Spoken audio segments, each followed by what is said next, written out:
Shalom. Mari kita bersama membuka Alkitab kita dalam kitab Bilangan pasal 22. Kitab Bilangan pasal 22. Atau pembukaan kita buka dulu kitab Yudas sebagai pembukaan, nanti kembali ke Bilangan 22. Yudas ayat yang ke-11.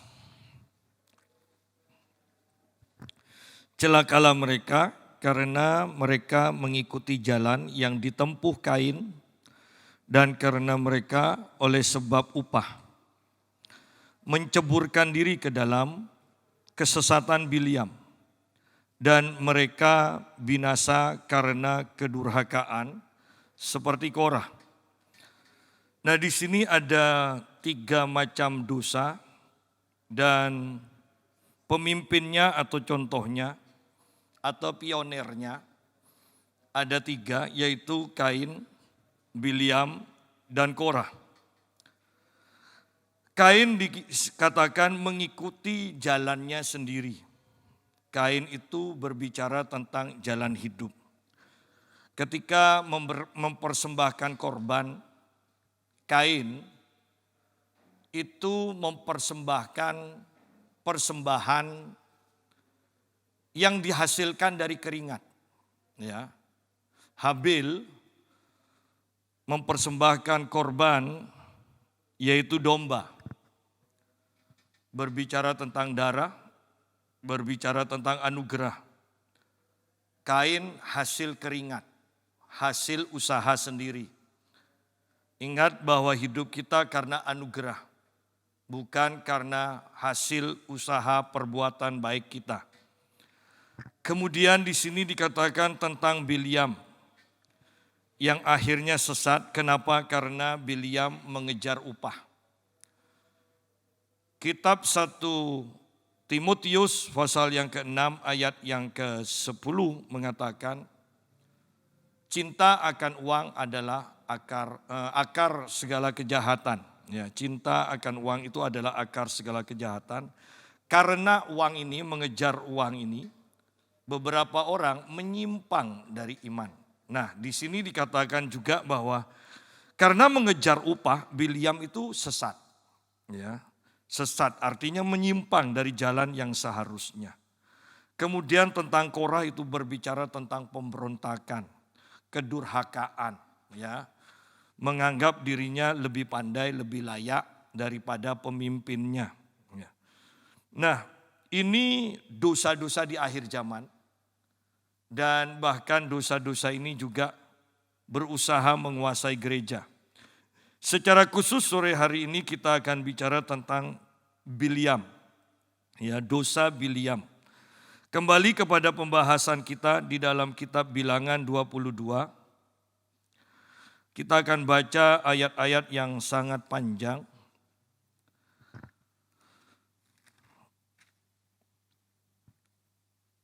Ayat yang kedua, Balak memanggil Biliam. Balak bin Sifor melihat segala yang dilakukan Israel kepada orang Amori. Ya, orang Israel mengalahkan orang-orang Amori dan beberapa raja di sekitarnya. Mereka kalahkan semua. Sehingga Balak ini mengalami ketakutan. Maka sangat gentarlah orang Moab terhadap bangsa itu karena jumlahnya banyak. Lalu muak dan takutlah orang Moab karena orang Israel. Lalu berkatalah orang Moab kepada para tua-tua Midian, tentu saja laskar besar itu akan membabat habis segala sesuatu yang di sekeliling kita seperti lembu membabat habis tumbuh-tumbuhan hijau di padang. Adapun pada waktu itu Balak bin Sipor menjadi raja Moab. Raja ini mengirim utusan kepada Biliam bin Beor ke Petor yang di tepi sungai Efrat, ke negeri teman-teman sebangsanya, untuk memanggil dia dengan pesan, ketahuilah ada suatu bangsa keluar dari Mesir, sungguh sampai tertutup permukaan bumi olehnya, dan mereka sedang berkemah di depanku. Karena itu datanglah, dan kutuk bangsa itu bagiku. Sebab mereka lebih kuat daripadaku. Mungkin aku sanggup mengalahkannya dan menghalaunya dari negeri ini. Sebab aku tahu siapa yang kau berkati, dia beroleh berkat. Dan siapa yang kau kutuk, dia kena kutuk. Lalu berangkatlah para tua-tua Moab dan para tua-tua Midian dengan membawa di tangannya upah penenung. Setelah mereka sampai kepada Bileam, disampaikanlah kepadanya pesan Balak. Lalu berkatalah Bileam kepada mereka, bermalamlah di sini. Pada malam ini, maka aku akan memberi jawab kepadamu sesuai dengan apa yang akan difirmankan Tuhan kepadaku. Maka tinggallah pemuka-pemuka Moab itu pada Bileam. Kemudian datanglah Allah kepada Bileam serta berfirman, siapakah orang-orang yang bersama-sama dengan kau itu? Dan berkatalah Bileam kepada Allah, Balak bin Sifor, Raja Moab, mengutus orang kepadaku dengan pesan. Ketahuilah ada bangsa yang keluar dari Mesir dan permukaan bumi tertutup olehnya. Karena itu datanglah, serapahlah mereka bagiku, mungkin aku akan sanggup berperang melawan mereka dan menghalau mereka. Lalu berfirmanlah Allah kepada Bileam, janganlah engkau pergi bersama-sama dengan mereka. Janganlah engkau mengutuk bangsa itu, sebab mereka telah diberkati. Bangunlah Bileam pada waktu pagi, lalu berkata kepada pemuka-pemuka Balak, pulanglah ke negerimu, sebab Tuhan tidak mengizinkan aku pergi bersama-sama dengan kamu. Lalu berangkatlah pemuka-pemuka Moab itu, dan setelah mereka sampai kepada Balak, berkatalah mereka, Bileam menolak datang bersama-sama dengan kami. Nah, sampai di sini kita melihat bahwa Balak adalah seorang nabi yang benar, ya. Sampai di sini. Tetapi perjalanan hidup atau cerita selanjutnya kita melihat bahwa kemudian Bileam berhasil dibelokkan. Ya. Nah, demikian pula kita di sini. Sampai saat ini. Bagaimana keadaan kita? Ya. Apakah kita masih hidup benar di hadapan Tuhan? Masih hidup dalam kemurnian? Seperti Balak di dalam cerita ini yang kita putus terlebih dahulu. Ceritanya Balak hidup benar. Jadi Bileam hidup benar. Jadi Balak mengutus utusannya kepada Bileam karena Balak mengalami ketakutan terhadap umat Israel, bangsa Israel. Saya terkesan dengan ayat yang ke-6. Di sini dikatakan, karena itu datanglah dan kutuklah bangsa itu bagiku, sebab mereka lebih kuat daripadaku. Mungkin aku sanggup mengalahkannya dan menghalaunya dari negeri ini. Sebab aku tahu siapa yang kau berkati, dia beroleh berkat. Dan siapa yang kau kutuk, dia kena kutuk. Saya tertarik dengan ayat ini dan sangat luar biasa Balak. Bukankah dia adalah seorang raja? Tetapi dia bisa percaya sungguh kepada seorang nabi, yaitu Bileam. Ya. Dia percaya akan kuasa yang ada di dalam perkataan Bileam. Dia mengakui, Balak mengakui bahwa siapa yang diberkati oleh Bileam akan diberkati, siapa yang dikutuk maka akan terkutuk. Wah, itu sangat luar biasa. Sayangnya sekarang ini zaman modern, kuasa perkataan ini jarang diakui. Ya. Bahkan kita seringkali menganggap remeh perkataan. Padahal otoritas seseorang itu seringkali dimanifestasikan melalui perkataan. Lihat, lepas dari jabatan, ketika seseorang mempunyai kuasa, wibawa di dalam dirinya, dan orang itu berkata-kata, apakah orang tua kepada anak, ataukah orang yang lebih tua kepada orang-orang di sekitarnya, kalau mereka itu berkata-kata, ya, seperti yang saya katakan tadi, mereka yang berwibawa ini kalau berkata-kata, orang-orang tunduk. Orang-orang diam mendengarkan. Tetapi kalau orang itu tidak punya wibawa, mau ngomong apapun walaupun omongan itu benar, tidak ada yang mau dengarkan. Artinya bahwa wibawa dan kuasa dalam kehidupan seseorang itu penting. Dan kemudian orang-orang sekitar juga termasuk kita harus mengenal pribadi-pribadi yang punya otoritas, yang punya kuasa. Kenapa? Jangan sampai kita salah berurusan dengan mereka. Karena mereka itu bisa, orang yang berotoritas, yang berkuasa ini bisa mendatangkan berkat bagi kita, tetapi sebaliknya juga kalau sikap kita salah, maka orang itu juga bisa mendatangkan kutuk dalam kehidupan kita. Ya. Bahkan sikap kita, walaupun orang tua misalnya tidak mengutuk, sikap kita salah kepada orang tua. Tidak usah dikutuk pun kita itu masuk di dalam kutuk.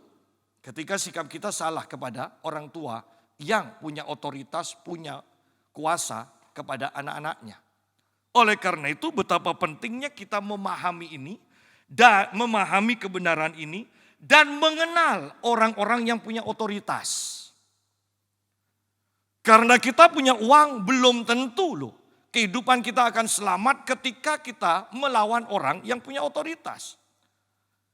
Karena orang yang punya otoritas, istilahnya orang Madura, agrendem aja habis. Orang yang kurang ajar itu, iya. Ya. Bayangkan seorang raja yaitu Balak yang punya kuasa sedemikian rupa, tetap tunduk dan mengakui bahwa ada kuasa dalam perkataan Bileam. Mana ada orang yang berperang itu datang kepada seorang nabi dan yang diandalkan itu adalah perkataan nabi ini. Ya. Kecuali orang itu sungguh-sungguh mengenal tentang otoritas ini. Kalau tidak, maka mereka tidak bisa bertindak seperti Balak yang datang kepada Bileam. Ya. Sebab aku tahu, dikatakan, siapa yang kau berkati, dia beroleh berkat. Dan siapa yang kau kutuk, dia kena kutuk. Ini pernyataan luar biasa. Ya. Kembali saya tekankan, kita harus mengenal orang yang punya otoritas dan berhati-hati dalam sikap kita kepada orang-orang yang punya otoritas. Ayat yang ke-7. Lalu berangkatlah para tua-tua Moab dan para tua-tua Midian dengan membawa di tangannya upah penenung. Setelah mereka sampai kepada Bileam, disampaikanlah kepadanya pesan Balak. Bahwa di sini dikatakan mereka membawa upah. Sebenarnya ini adalah kebiasaan dari orang-orang yang tertulis di dalam perjanjian lama. Kalau mereka datang kepada orang yang punya otoritas, mereka itu harus membawa sesuatu kalau mereka datang kepada nabi. Ya. Sebenarnya orang-orang Madura itu ya, bukankah juga mengadopsi ini? Coba lihat, kalau mereka pergi keluar kota, mereka mau kemana-mana. Apakah mereka bawa ayam? Atau bawa pisang, ya pokoknya mereka ada yang dibawa. Padahal yang didatangi itu orang yang lebih kaya misalnya. Tetapi mereka tetap bisa pede itu yang namanya bis kota atau bis antar provinsi. Itu ada ayam, ada bebek, ada apa segala macam. Ya. Tetapi yang kita lihat bahwa mereka datang kepada seseorang, mereka membawa sesuatu. Ingat ketika Saul mencari keledainya yang hilang. Bujangnya katakan, ayo kita temui Nabi Samuel. Dan Saul katakan, tapi kita tidak bawa apa-apa. Dan bujangnya katakan, tenang, aku ada beberapa peser uang. Bukan soal uangnya, tetapi lihat bahwa sikap mereka itu loh menghargai orang yang punya otoritas. Ya. Sebenarnya itu. Dan di sini suruhan dari Balak, atau lebih sederhananya Balak ya melalui suruhannya, itu membawa di tangannya upah penenung. Ya. Upah penenung untuk diberikan kepada Bileam. Ayat yang ke-8, lalu berkatalah Bileam kepada mereka, bermalamlah di sini pada malam ini. Maka aku akan memberi jawab kepadamu sesuai dengan apa yang akan difirmankan Tuhan kepadaku. Maka tinggallah pemuka-pemuka Moab itu pada Bileam. Sampai di sini Anda lihat bahwa Bileam nabi yang benar. Bileam tidak asal bertindak. Bileam katakan, tunggu dulu, aku mau tanya Tuhan. Bukankah luar biasa? Dan memang luar biasa. Ya. Ya. Jarang kan sekarang orang-orang kalau sudah berhadapan dengan uang masih tanya Tuhan. Ya. Maksudnya ini mau terima. Ya. Kalau suruh ngasih sama Tuhan mungkin tanya lagi ke Tuhan. Sungguh-sungguh Tuhan ini dari Engkau. Tapi ini kan sekarang untuk menerima. Ya. Kan lebih mudah, sudahlah tidak usah tanya Tuhan, ini berkat Tuhan pasti. Tapi kalau suruh keluar uang, tanya Tuhan, itu bisa sampai 3 minggu puasa itu. Ya. Nah, Bileam sampai di sini adalah nabi yang benar. Tanya Tuhan, ayat 9. Kemudian datanglah Allah kepada Bileam serta berfirman, siapakah orang-orang yang bersama-sama dengan engkau itu?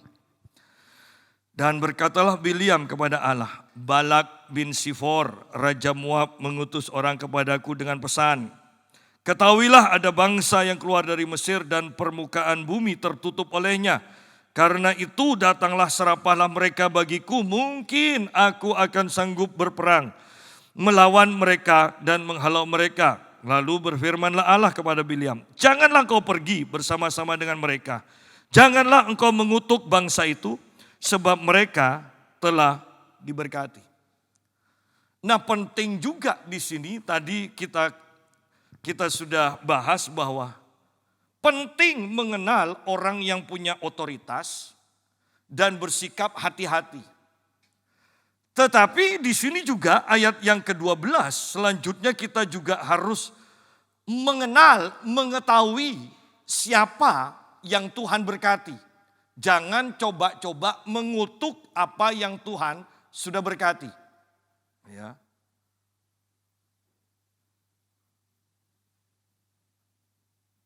Nah, kalau kita perhatikan menjelang kejatuhan dari Bapak Presiden Soeharto, itu saya ingat Papi itu mengatakan ketika dia lihat TV dan Bapak Presiden mengatakan kami turut mengutuk bangsa Israel. Dan Papi langsung katakan di depan TV-nya, hati-hati. Nah, untung saya tidak sampai seperti itu. Tapi namanya orang tua kan, hati-hati pasti jatuh kamu. Nah, dan ternyata jatuh sungguhan. Kenapa? Karena bangsa Israel adalah bangsa yang diberkati Tuhan. Sudah ada perjanjian dengan Tuhan. Atau yang diberikan oleh Tuhan. Melalui Abraham, siapa yang memberkati engkau akan diberkati, siapa yang mengutuk engkau akan dikutuk oleh Tuhan. Ya.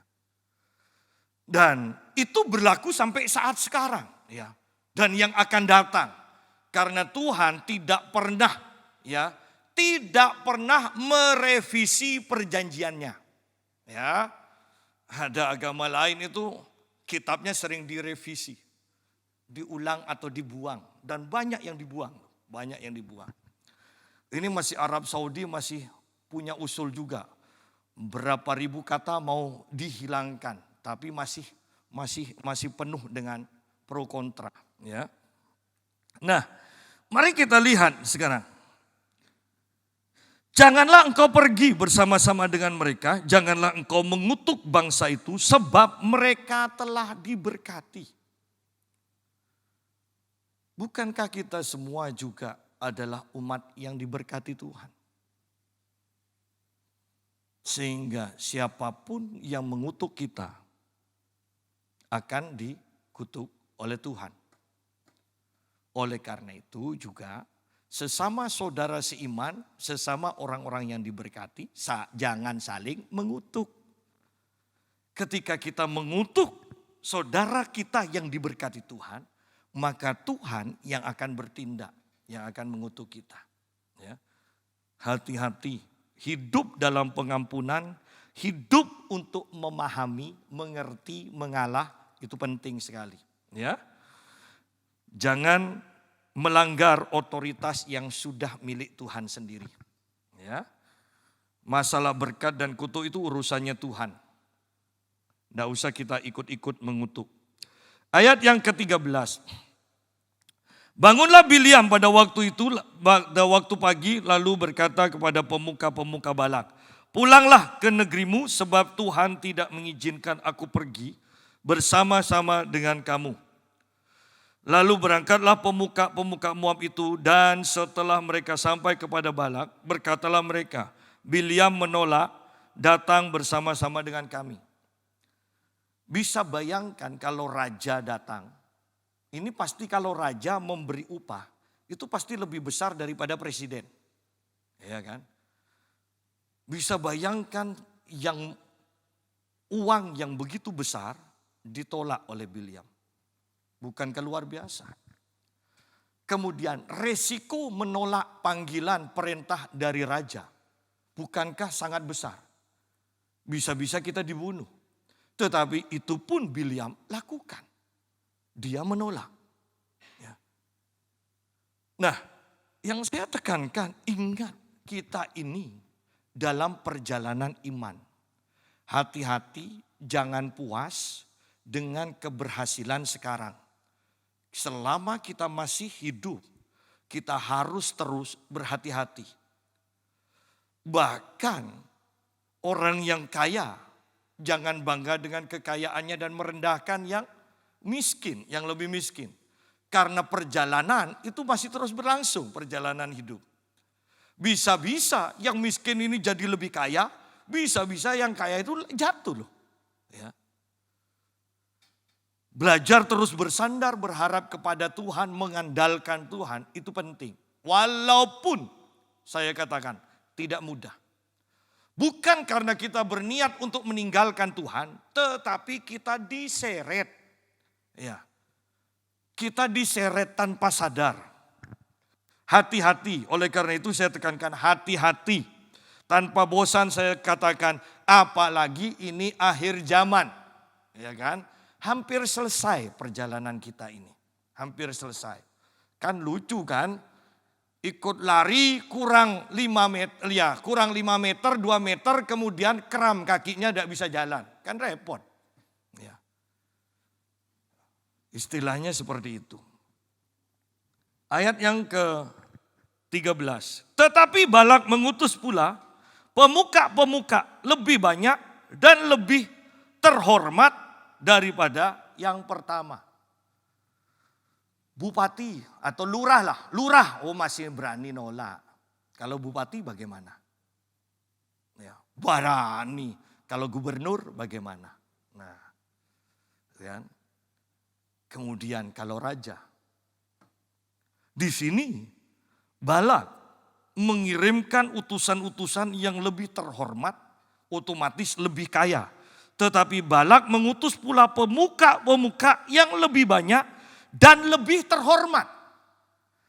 Bayangkan ketika kita menolak permintaan satu gubernur, kemudian ada 7 gubernur datang bersama-sama meminta permintaan yang sama. Nah, ya. Ini yang terjadi, yang dialami oleh Bileam. Artinya, ingat, tawaran-tawaran untuk kita menyimpang dari iman ke depannya itu akan semakin besar. Semakin sukar.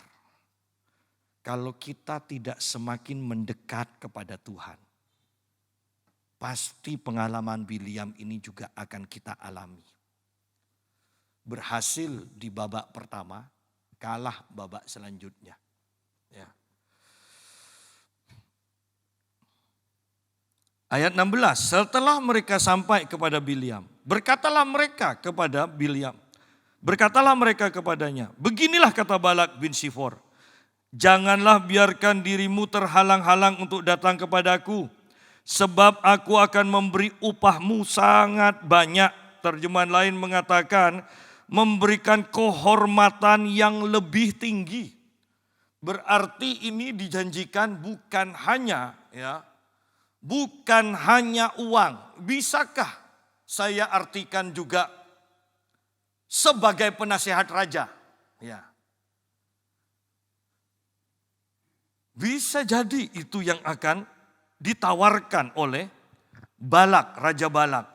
Sebab aku akan memberi upahmu sangat banyak dan apapun yang kau minta daripadaku, aku akan mengabulkannya. Datanglah dan serapahlah bangsa itu bagiku. Ingat loh, ini bukan gaya bahasa hiperbola. Ya. Ini adalah arti yang sesungguhnya. Apapun yang engkau minta kepadaku, aku akan kabulkan. Bisa bayangkan. Bisa bayangkan kekayaan seperti apa, kehormatan seperti apa yang bisa didapat oleh Bileam. Seandainya kita juga ditawarkan seperti itu, bagaimana sikap kita? Ingat, iman kita akan kuat ketika kita sungguh-sungguh bersandar kepada Tuhan. Oleh karena itu, kita menyanyikan peganglah tanganku. Bukan kita yang memegang Tuhan. Kalau megang Tuhan kita di jurang, kita megang tangan Tuhan tergantung kekuatan tangan kita. Tapi kalau Tuhan yang pegang, aman. Ya, karena kita tahu pasti tangan Tuhan kuat. Kalau kita yang memegang Tuhan belum tentu kuat. Oleh karena itu, setiap pagi kita harus minta sungguh-sungguh rahmat Tuhan yang selalu baru itu. Bukan dengan kuat gagahku, tetapi karena roh Tuhan yang ada di dalamku.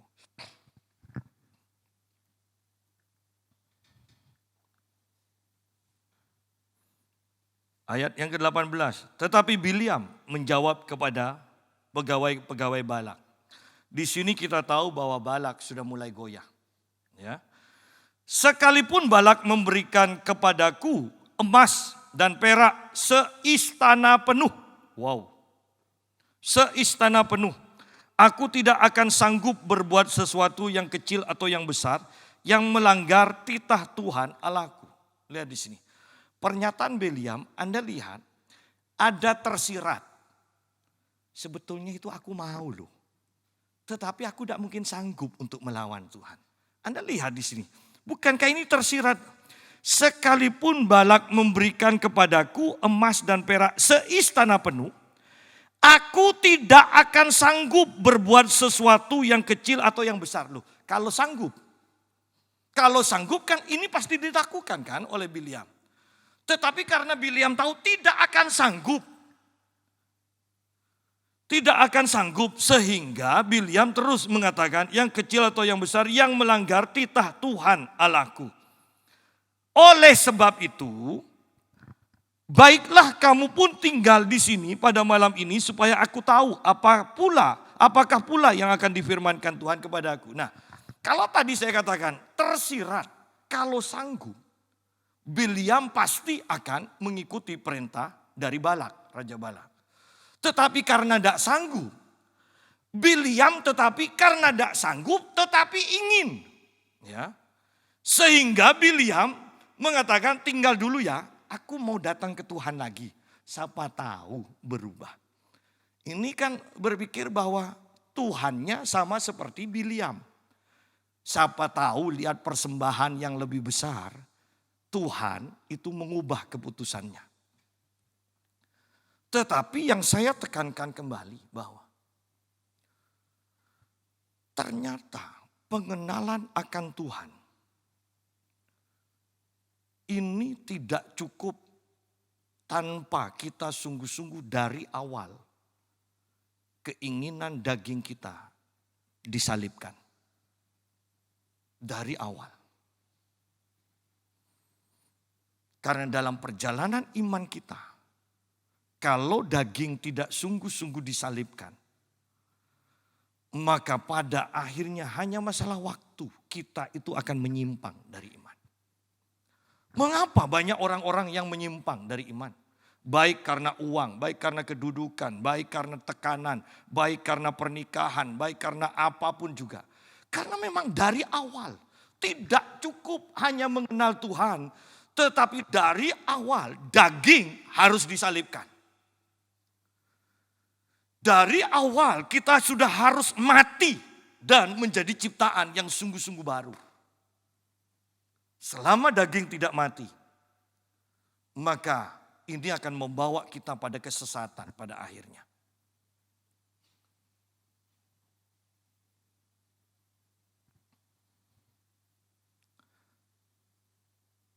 Ayat 19 kembali. Oleh sebab itu baiklah kamu pun tinggal di sini pada malam ini supaya aku tahu apa pula yang akan difirmankan Tuhan kepadaku. Datanglah Allah kepada Bileam pada waktu malam serta berfirman kepadanya. Jikalau orang-orang itu memang sudah datang untuk memanggil engkau, bangunlah, pergilah bersama-sama dengan mereka. Tetapi hanya apa yang akan kufirmankan kepadamu harus kau lakukan. Lalu bangunlah Bileam pada waktu pagi, dipelanainya keledainya yang betina dan pergi bersama-sama dengan pemuka-pemuka Moab. Anda bisa bayangkan semangatnya dari Bileam? Wah, akhirnya Tuhan setuju. Ya.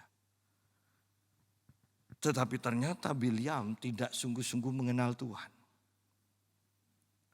Ingat tentang Firaun?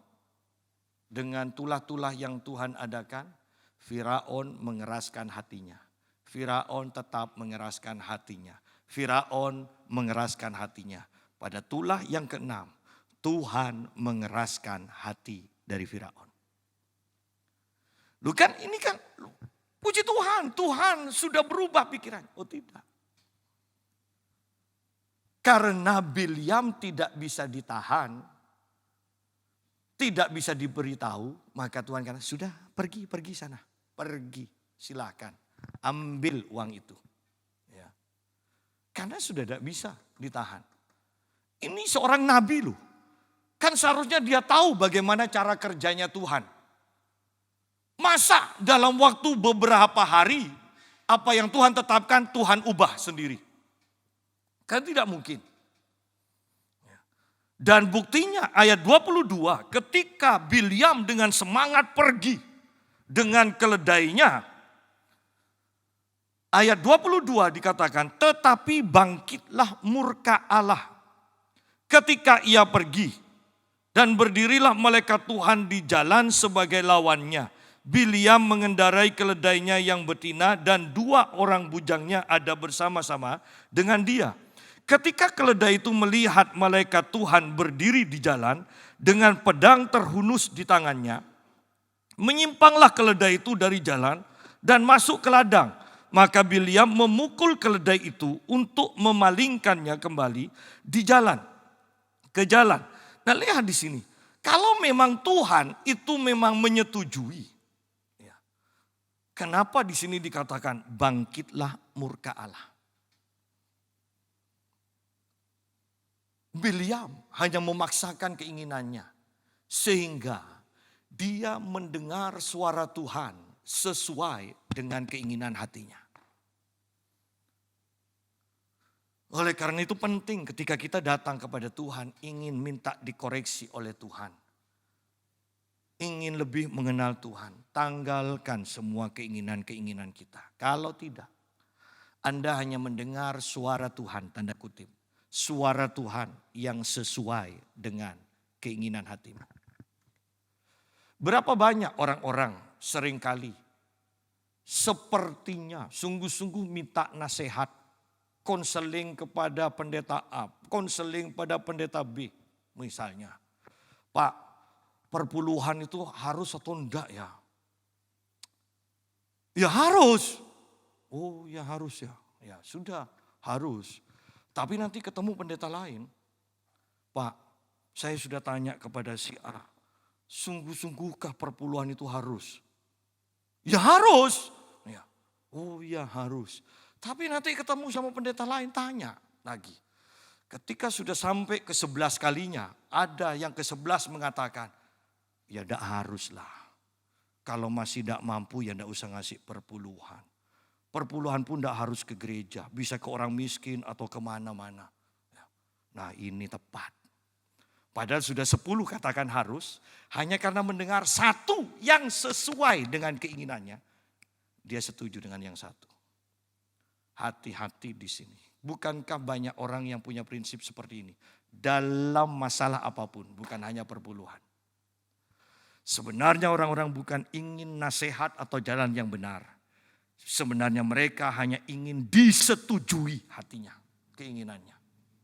Ya. Tidak peduli apakah Tuhan, orang atau setan. Pokoknya ada satu yang menyetujui. Selesai. Ya, hati-hati di sini.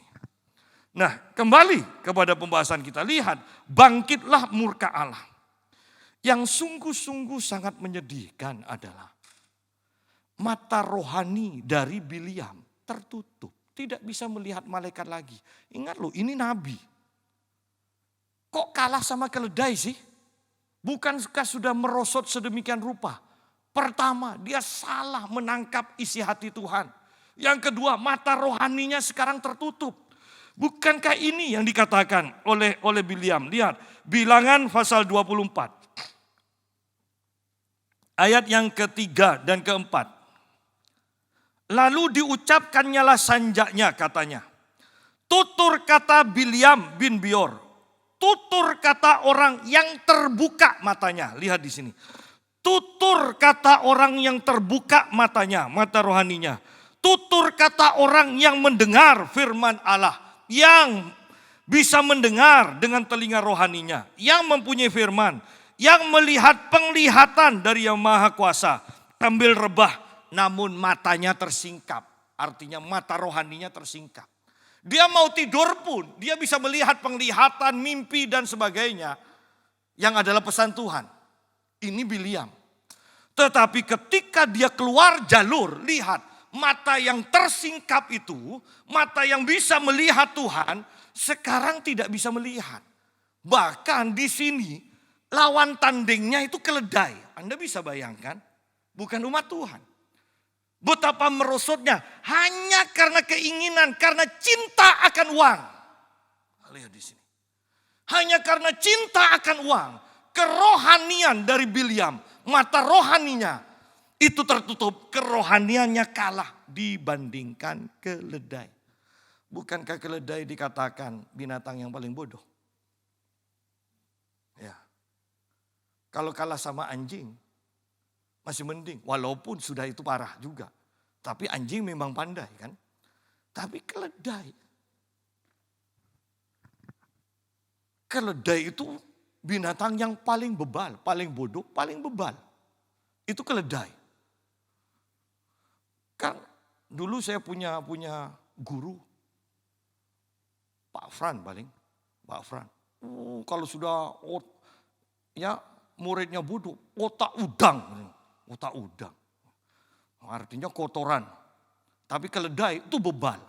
Bukan kotoran tapi dikasih tahu 100 kali pun.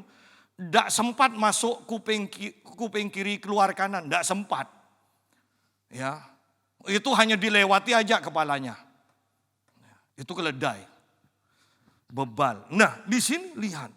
Ayat 23. Ketika keledai itu melihat malaikat Tuhan berdiri di jalan dengan pedang terhunus di tangannya. Keledai melihat malaikat Tuhan. Bileam tidak melihat.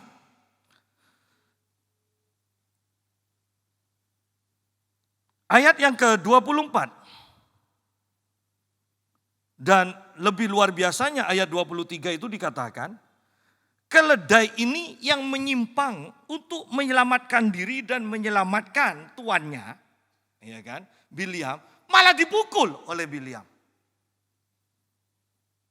Sidang jemaat, bukankah banyak orang-orang Kristen ketika ditegur, dinasehati oleh pemimpin-pemimpin rohani, kalau itu menyinggung hatinya, justru pendetanya yang disalahkan. Nih, contohnya sudah ada kok, mulai dulu, zaman dulu. Ini diselamatkan sama keledainya, kalau enggak habis itu sudah kepala dari Bileam. Tetapi toh keledainya yang dipukul oleh Bileam. Berapa banyak orang yang minta nasihat, tetapi kemudian ketika nasihat itu terlalu keras, terlalu tajam. Yang memberi nasihat yang disalahkan, yang dimusuhi, yang dijelekkan, yang difitnah. Ya. Ini Bileam dengan keledainya. Lanjut. Ayat 24. Kemudian pergilah malaikat Tuhan berdiri pada jalan yang sempit di antara kebun-kebun anggur dengan tembok sebelah menyebelah. Ya. Sekarang ini semakin dipersempit. Ya. Jalannya semakin dipersempit. Tidak bisa lari. Mepet. Adakah orang-orang sebenarnya yang sudah keluar jalur dari Tuhan dan menghadapi masalah ini? Akhirnya lolos. Tapi kok di depannya ada masalah yang lebih lagi. Yang bikin mepet. Ya. Tapi kok udah bertobat. Ini sama dengan Bileam. Sekarang sudah jalannya khusus cukup untuk diri. Itu pun sudah mepet-mepet. Ya kan? Di sini dikatakan keledai itu sampai mepet ke pinggir. Sampai terhimpit. Tapi tidak tobat-tobat juga. Tidak tobat-tobat juga. Ayat 26. Berjalanlah pula malaikat Tuhan terus. Dan berdirilah ia pada suatu tempat yang sempit yang tidak ada jalan. Tidak ada jalan. Sekarang jalan buntu. Menyimpang ke kanan atau ke kiri. Melihat malaikat Tuhan meniaraplah keledai itu. Dengan Bileam masih di atasnya. Maka bangkitlah amarah Bileam, lalu dipukulnyalah keledai itu dengan tongkat. Dipukul keledai itu. Padahal keledainya kembali mau menyelamatkan Bileam tuannya. Sekarang keledainya tidak jalan lagi sudah. Tidak jalan. Ya. Berapa banyak orang yang sudah mengalami jalan buntu. Kenapa kok tidak sadar-sadar sih? Jangan-jangan ini memang bukan kehendak Tuhan atas hidupku. Kenapa masih mau maksa? Sudah jalan buntu, tunggu. Saya mau puasa dulu. Saya mau puasa. Yang diperlukan bukan puasa. Yang diperlukan itu bertobat. Kembali kepada jalan semula. Itu yang diperlukan. Seringkali orang-orang terlalu mengandalkan berpuasa. Supaya ada terobosan. Berpuasa itu untuk menselaraskan kembali jalan kita dengan jalan Tuhan. Bukan untuk memaksa Tuhan untuk menjalankan agenda kita. Berpuasa itu bukan untuk jalan terobosan. Ya. Jangan. Kalau sudah pintunya tertutup. Ya. Kalau Tuhan tidak buka, Anda maksa, benjol kepalanya. Kalau tidak percaya coba. Ya. Seruduk itu pintu. Ya. Kan ini kebanyakan kan yang terjadi. Sudah beberapa kali Tuhan halangi jalan masih. Karena ini sudah menyangkut nyawa. Tuhan paksa berhenti. Masih puasa lagi. Tidak usah bertobat. Kembali ke jalan yang Tuhan tetapkan. Ya. Tidak usah paksa dengan berpuasa segala macam. Ya. Ayat 28, ketika itu Tuhan membuka mulut keledai itu sehingga ia berkata kepada Bileam, apakah yang kulakukan kepadamu sampai engkau memukul aku 3 kali? Jawab Bileam kepada keledai itu, karena engkau mempermainkan aku, seandainya ada pedang di tanganku, tentulah engkau kubunuh sekarang. Anda lihat kelucuan ini. Seorang nabi jatuhnya itu sampai tidak sadar. Tidak sadar sama sekali. Bayangkan kalau sampai keledai bisa bicara ini kan seharusnya bertobat, tidak usah tengkar. Ya kan? Ini sampai saling bantah-bantahan sama keledai loh. Ini Nabi cap apa ya? Tetapi ini loh, kita yang baca lucu, tetapi ingat.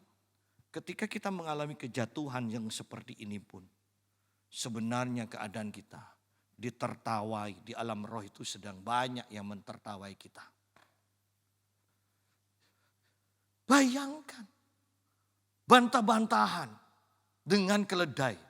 Bahkan keledainya mengatakan, aku ini mau menolong Tuhan. Loh. Tapi tetap disalahpahami. Bukankah sudah mujizat? Itu kalau saya, keledai bisa bicara, dijual kan sudah mahal. Tidak usah ngadep ke Biliam itu. Itu hewan langka. Ya. Bayangkan seluruh dunia datang, tarik 5.000-an aja untuk lihat, untuk ngomong sama keledai kita. Ya kan? Loh ini bukan hanya bersuara loh, ini bicara. Burung bio paling hanya berapa kalimat paling tahunya kan. Ini ngomong bisa tengkar loh sama tuannya. Apa ada antar negara nanti yang datang ke rumah kita? Tarik 5.000-an aja. Ya. Tetapi di balik itu, bukankah ini kejatuhan yang sangat menyedihkan? Seorang nabi bahkan tidak bisa melihat perbuatan Tuhan yang nyata di hadapannya. Wow, itu ngeri. Berapa banyak umat Tuhan juga yang ditolong oleh Tuhan. Hanya katakan, aduh, pocur lolos. Tetapi pernahkah kita mengakui ini tangan Tuhan yang menolong kita? Ini karya Tuhan. Ayat 30 sampai keledainya mengatakan begini. Tetapi keledai itu berkata kepada Biliam, bukankah aku ini keledaimu yang kau tunggangi selama hidupmu sampai sekarang? Pernahkah aku berbuat demikian kepadamu? Jawabnya masih bisa jawab, tidak. Loh, sudah tahu tidak kok masih dipukul. Ya. Lihat. Sudah kenal sekian, kan kenal kan? Kenal berapa tahun sudah. Ya. Tapi gara-gara keinginannya tidak dituruti, marah dan dimusuhi, dipukul. Di sini dikatakan.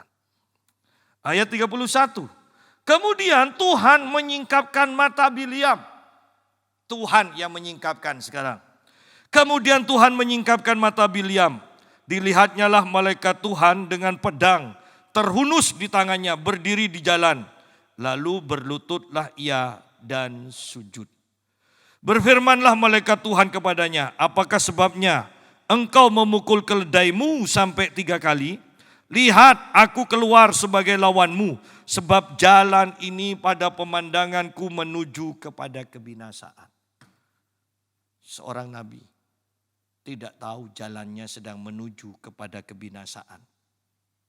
Karena nabi ini sudah kebelet uang, kebelet kekayaan. Sampai dihalang-halangi Tuhan, tidak mau. Datang lagi kepada Tuhan, sungguh Tuhan, tidak boleh. Ya boleh, kan gitu kan. Istilahnya, ya sudah, terserah kamu. Puji Tuhan, Tuhan izinkan berangkat. Tetapi malaikat Tuhan menghalang-halangi. Jalannya kan seharusnya 1 kali. Kok kalau Tuhan boleh kok, tapi kok tidak lancar. Kan seharusnya kan tanya gitu kan. Oh mungkin ini ujian, nah masuklah. Lu kedua kali, lu kok tidak lancar, kok tambah parah. Sampai ketiga kalinya seharusnya kan sadar. 3 kali sudah. Masih ada yang lebih aneh lagi. Yang tidak masuk akal. Keledai bicara. Kok tidak tobat-tobat? Sidang jemaat. Keras mana sih hati kita dengan hati Biliam? Anda mungkin tanpa berpikir mengatakan, wah jelas keras hati Biliam. Jangan-jangan Tuhan sering berbicara di dalam hatimu yang tidak pernah engkau hiraukan. Bersyukur tingkatan kita belum sampai seperti Biliam. Sehingga Tuhan mungkin masih memahami, masih sabar. Apalagi sampai dalam tingkatannya Musa kan. Musa hanya salah satu kali saja bertindak. Dan dia mendapatkan penghukuman dari Tuhan. Hanya satu kali. Artinya begini, sebenarnya itu perlambang. Yesus sudah mati satu kali, tidak perlu dipukul lagi, tidak perlu dibunuh lagi. Ketika engkau membunuh Yesus yang kedua kalinya, tidak ada ampun. Itu sebenarnya dosa yang dilakukan oleh Musa. Tuhan katakan, berbicaralah, bukan memukul lagi. Bukan memukul. Ya. Sehingga kitab Ibrani mengatakan, siapa yang murtad tidak akan ada pengampunan lagi. Yesus disalibkan cukup satu kali. Kalau sampai kedua kali, berarti kita yang menyalibkan Yesus lagi. Lihat ayat 32 ini sungguh-sungguh. Lihat, aku keluar sebagai lawanmu. Sebab jalan ini pada pemandanganku menuju kepada kebinasaan. Ketika keledai ini melihat aku, telah 3 kali ia menyimpang dari hadapanku. Jika ia tidak menyimpang dari hadapanku, tentulah engkau yang kubunuh pada waktu itu juga. Dan dia kubiarkan hidup loh. Tuhan tidak berurusan dengan keledainya loh. Bayangkan ini. Keledainya ini hanya mau menyelamatkan Biliam. Biliam yang sedang terancam. Tetapi kasihan, keledai yang mau menyelamatkan pun dipukul oleh Biliam. 3 kali sampai 3 kali dikatakan. Lalu berkatalah Biliam kepada malaikat Tuhan, aku telah berdosa karena aku tidak mengetahui bahwa engkau ini berdiri di jalan menentang aku. Maka sekarang jika hal itu jahat di matamu, aku mau pulang. Kenapa kau tidak langsung pulang sih? Masih tanya lagi, kalau memang ini sungguh-sungguh jahat. Tuhan, kalau ini memang sungguh-sungguh jahat, tidak berkenan padamu, aku pulang. Loh berarti kan, masih tidak memahami. Kalau saya, sudah, tidak jadi, pulang. Tidak usah tanya lagi. Tuhan, kalau memang sungguh-sungguh ini tidak berkenan, aku pulang. Loh kok masih ngomong gitu sih? Lihat ini loh, kerasnya hati Biliam. Tetapi malaikat Tuhan berfirman kepada Biliam, pergilah bersama-sama dengan orang-orang itu, tetapi hanyalah perkataan yang akan kukatakan kepadamu, harus kau katakan. Sesudah itu pergilah Biliam bersama-sama dengan pemuka-pemuka Balak itu. Ketika Balak mendengar bahwa Biliam datang, keluarlah ia menyongsong dia sampai ke kota Moab di perbatasan sungai Arnon pada ujung perbatasan itu. Dan berkatalah Balak kepada Biliam, bukankah aku sudah mengutus orang memanggil engkau? Mengapakah engkau tidak hendak datang kepadaku? Sungguhkah tidak sanggup aku memberi upahmu? Ya. Tetapi berkatalah Biliam kepada Balak, ini aku sudah datang kepadamu sekarang, tetapi akan mungkinkah aku dapat mengatakan apa-apa? Perkataan yang akan ditaruh Allah ke dalam mulutku, itulah yang akan kukatakan. Lihat. Biliam sebenarnya sudah tidak punya iman. Mungkinkah aku bisa mengatakan? Mungkinkah aku bisa mengutuk apa yang Tuhan sudah berkati? Kan sebenarnya itu maksudnya. Tetapi dari sana, bukankah kita masih bisa melihat tersirat hati dari Biliam sebetulnya ingin mengutuki supaya dapat uang. Itu loh. Keinginan hati dari Biliam ini loh. Keinginan hati dari kita ini loh yang harus kita waspadai. Ya. Sehingga Tuhan harus paksa sedemikian rupa. Anda bisa bayangkan kan? Hati pikiran itu sudah mengeluarkan kata-kata mengutuk, tetapi yang keluar adalah kata-kata berkat. Kan ini yang terjadi. Singkat saya singkat bahwa kemudian Balak dan Biliam itu pergi untuk mengutuk. Dan di setiap tempat Biliam mengatakan begini, bangun 7 mezbah, sediakan korban juga. Korbannya juga 7 ekor lembu jantan dan 7 ekor domba jantan. 7, perhatikan kata 7. Bukankah itu kata sempurna? Mezbah yang sempurna, korban yang sempurna, tetapi di luar kehendak Tuhan. Berapa banyak orang terlalu mengagung-agungkan perbuatan baiknya untuk diterima, untuk layak di hadapan Tuhan, untuk bisa masuk surga. Lihat 7 mezbah dan masing-masing 2 korban. Berbicara 7 ekor lembu jantan dan 7 ekor domba jantan. Masing-masing mezbah ada 1 ekor lembu jantan dan 1 ekor domba jantan di 7 mezbah. Hanya untuk melakukan kehendak sendiri kita memberikan korban yang sempurna. Tidak benar di hadapan Tuhan. Sebenarnya kehendak Tuhan yang sempurna itu yang harus kita lakukan. Dengan membawa persembahan kita yang sempurna juga. Alkitab katakan, demi kemurahan Allah, persembahkanlah tubuhmu sebagai persembahan yang hidup. Demi kemurahan Allah. Itu loh karya Tuhan. Bukan supaya Tuhan bertindak kita melakukan ini supaya Tuhan menyetujui kita. Bukan. Persembahan kita ini sebagai ucapan syukur mengakui bahwa Tuhan sudah bertindak bagi kita. Itu loh. Itu yang terpenting. Ya.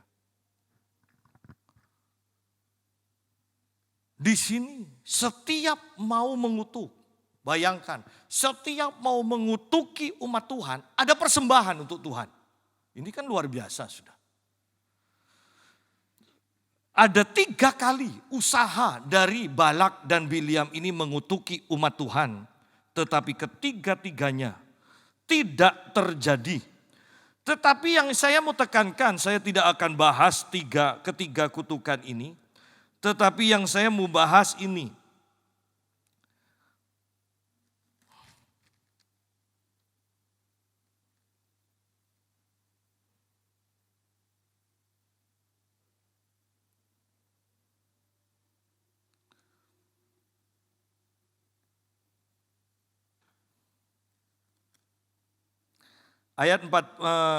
Pasal 22 ayat 41. Keesokan harinya Balak mengambil Bileam dan membawa dia mendaki Bukit Baal. Dari situ dilihatnyalah bagian yang paling ujung dari bangsa Israel. Jadi Balak ini memperlihatkan bagian ujung, berarti yang terkecil, yang terjauh dari rombongan bangsa Israel itu.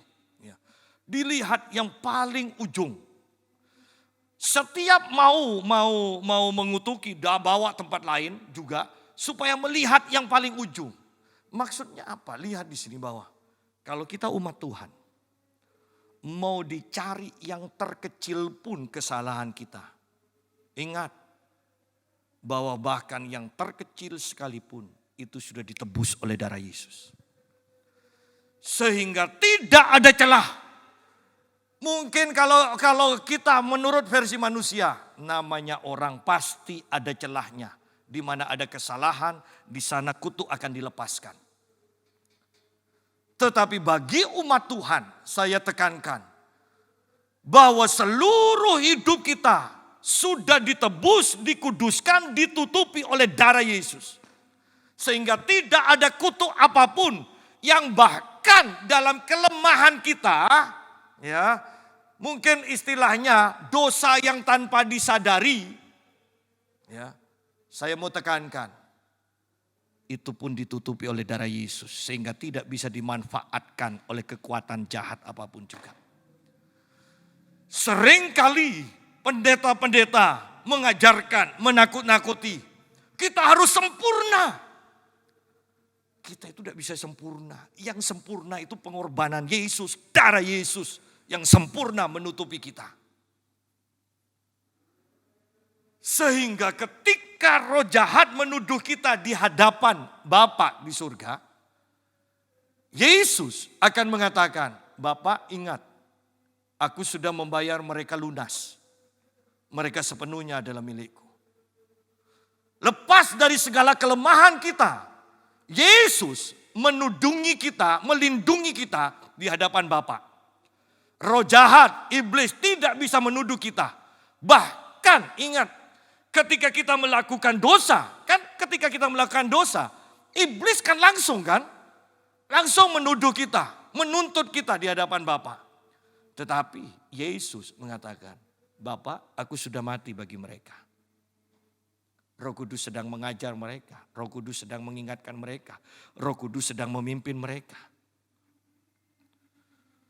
Di sini Bileam dan Balak juga melihat yang paling ujung, yang paling kecil, itu yang mau dikutuk. Dimulai dari itu. Tetapi ternyata Bileam tidak bisa mengeluarkan kutukan.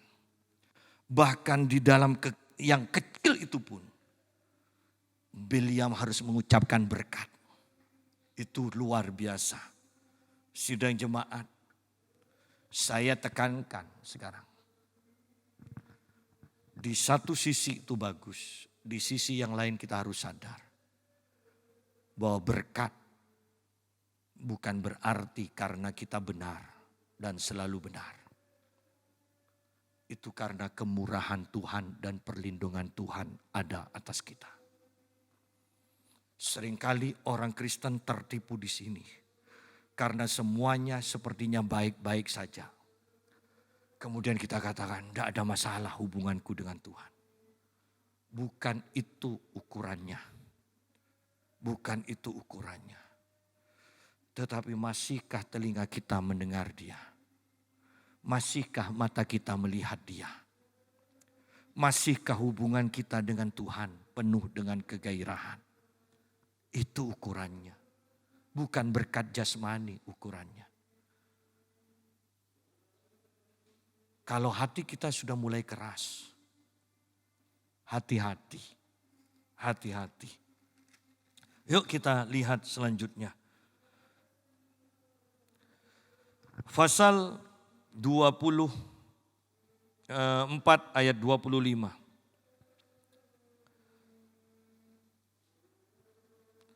Pada akhirnya Bileam mengatakan, aku mau mengucapkan berkat. Ini yang akan terjadi untuk umat Israel. Sepertinya sudah bertobat. Ya. Ayat 25 setelah itu, ayat 25. Lalu bersiaplah Bileam dan pulang ke tempat kediamannya. Dan Balak pun pergilah juga.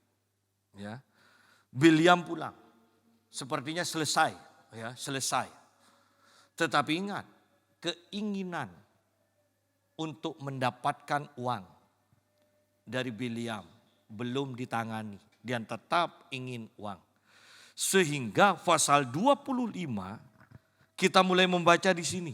Sementara Israel tinggal di Sitim, mulailah bangsa itu bersinah dengan perempuan-perempuan Moab. Nah, kok bisa bangsa Israel bersinah dengan perempuan-perempuan Moab? Moab itu rajanya adalah Balak. Bagaimana bisa bersinah dengan perempuan Moab? Karena Balak diberi nasihat oleh Bileam yang tidak rela upahnya hilang. Raja, untuk mengutuki aku tidak sanggup. Tetapi kalau kau memang mau berperang, menghancurkan Israel. Hanya ini yang bisa engkau lakukan. Bawa mereka dalam pernikahan, rayu laki-laki mereka dengan perempuan-perempuan Moab, kemudian bawa mereka menyembah Baal, menyembah Allah yang disembah oleh Moab. Tuhan pasti murka. Dan itu yang terjadi. Itu yang terjadi. Sehingga kita melihat di sini, mulailah bangsa itu berzina dengan perempuan-perempuan Moab. Perempuan-perempuan ini mengajak bangsa itu ke korban sembelihan bagi Allah mereka. Lalu bangsa itu turut makan dari korban itu dan menyembah Allah orang-orang itu. Ketika Israel berpasangan dengan Baal Peor, bangkitlah murka Tuhan terhadap Israel. Nah ini loh, ini karena nasihat dari Bileam kepada Balak untuk membuat bangsa Israel berbalik dari Allah, supaya Allah murka dan mengutuki bangsa Israel melalui pernikahan. Melalui pernikahan. Dan membawa mereka untuk menyembah Allah yang lain. Sehingga Allah murka. Dikatakan ayat yang ke-9, orang yang mati karena tulah itu, tulah dari Allah yang murka, ada 24.000 orang banyaknya. 24.000 orang. Bukankah ini kalau sudah bencana seperti ini, kematian 24.000, ini bencana nasional. Artinya ingat, dosa kita atau dosa beberapa orang bisa berdampak mungkin untuk satu keluarga, mungkin untuk satu kota, mungkin untuk satu pulau, mungkin untuk satu bangsa. Dosa dari beberapa orang Israel yang menikah dengan perempuan-perempuan Moab dan masuk ke dalam perjinahan rohani, perjinahan jasmani yang membawa mereka masuk dalam perjinahan rohani, membuat bencana nasional terjadi. 24.000 orang meninggal. Ya. Ini sangat mengerikan. Banyak orang yang berpikir meninggalkan Tuhan. Itu tidak masalah, aku sendiri yang menanggung. Tetapi ingat dampaknya. Dan kalau kita baca selanjutnya dikatakan, kemudian Tuhan murka dan mereka berperang dengan Moab. Anda bisa baca ini sampai pasal 30 ya. Sampai pasal yang ke-30. Dan Tuhan berfirman begini ketika Moab sudah dikalahkan.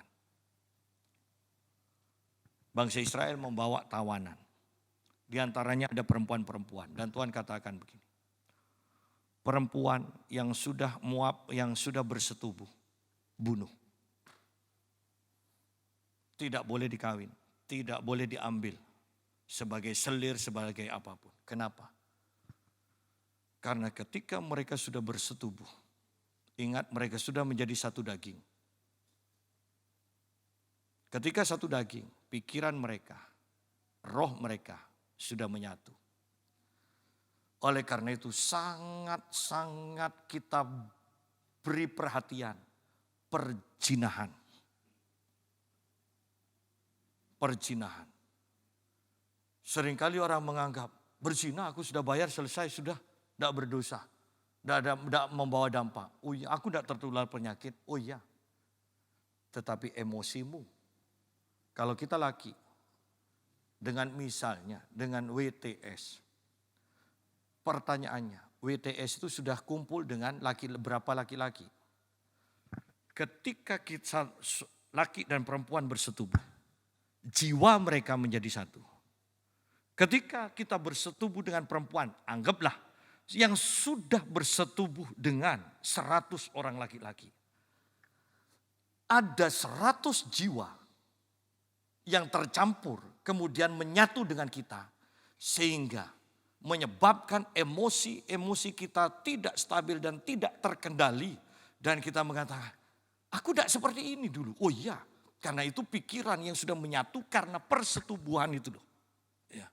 Oleh karena itu suami istri yang sudah bersetubuh kan pada akhirnya kan itu kan jadi satu. Misalnya dulu suaminya murah hati dapat istri yang pelit. Tiba-tiba jadi ya. Itu karena menyatu sudah bersetubuh sehingga jiwa mereka, pikiran mereka, perasaan mereka juga menjadi satu. Itu loh bahayanya dosa perjinahan di sana. Karena dikatakan itu dilakukan di dalam tubuh. Penyatuan kenajisan itu loh. Ya, itu yang bahaya. Nah, pada akhirnya Bilangan 31 Ayat yang ke-8. Orang-orang Midian itu dikalahkan. Dan di sini dikatakan selain dari orang-orang yang mati terbunuh itu, mereka pun membunuh juga raja-raja Midian, yakni Ewi, Rekem, Sur, Hur, dan Reba.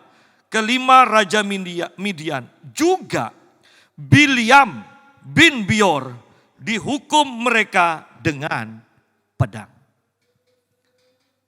Perang kok sampai kepada Bileam yang dihukum? Karena bangsa Israel tahu bahwa bencana yang mereka alami berasal dari nasihat Bileam. Dari cerita ini juga kita tahu bahwa Bileam tidak pernah menangani keinginan hatinya untuk mendapatkan kekayaan. Cinta akan uang itu tidak ditangani oleh Bileam. Ya, dia pulang, tapi keinginannya, cinta akan uangnya tidak ditangani oleh Bileam.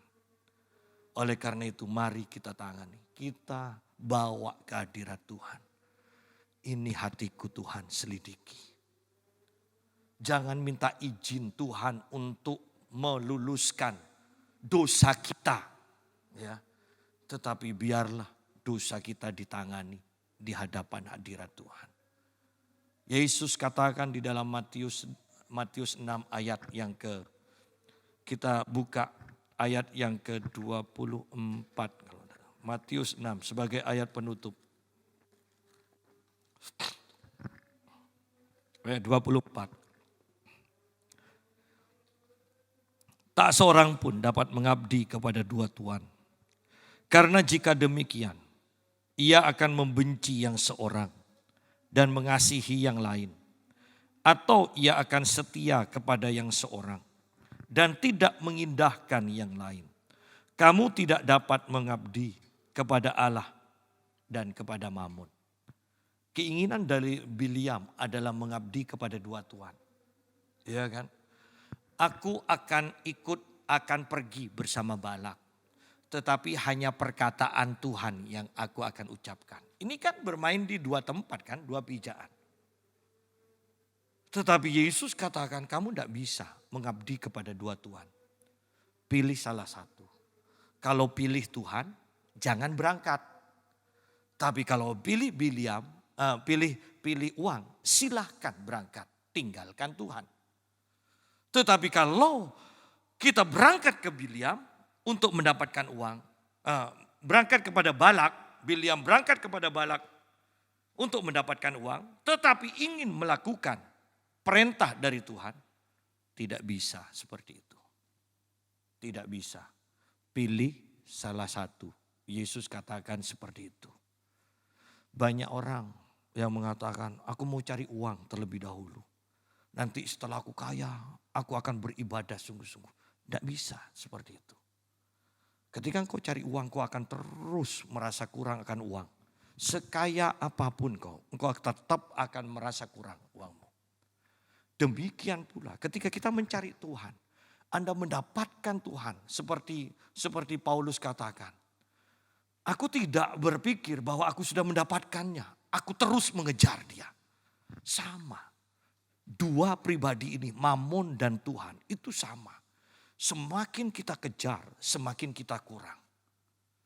Oleh karena itu, kita tidak bisa mengejar dua-duanya. Karena kita akan terus mengejar. Ketika kita mengejar Tuhan, engkau dapat Tuhan. Iya, tetapi engkau merasa kurang. Sehingga engkau akan kejar lagi. Engkau akan merasa kurang ketika engkau dapat. Dan engkau akan kejar lagi. Sama, uang engkau dapat. Engkau tidak akan bisa mengatakan cukup. Engkau akan merasa kurang lagi. Ketika engkau dapat ini, engkau akan merasa kurang lagi. Engkau akan kejar terus.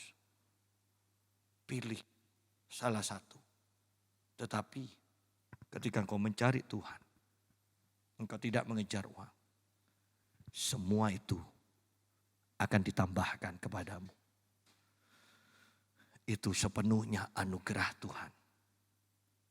Tambahan demi tambahan ketika mendapatkan Tuhan. Kiranya Tuhan memberkati kita semua. Amin.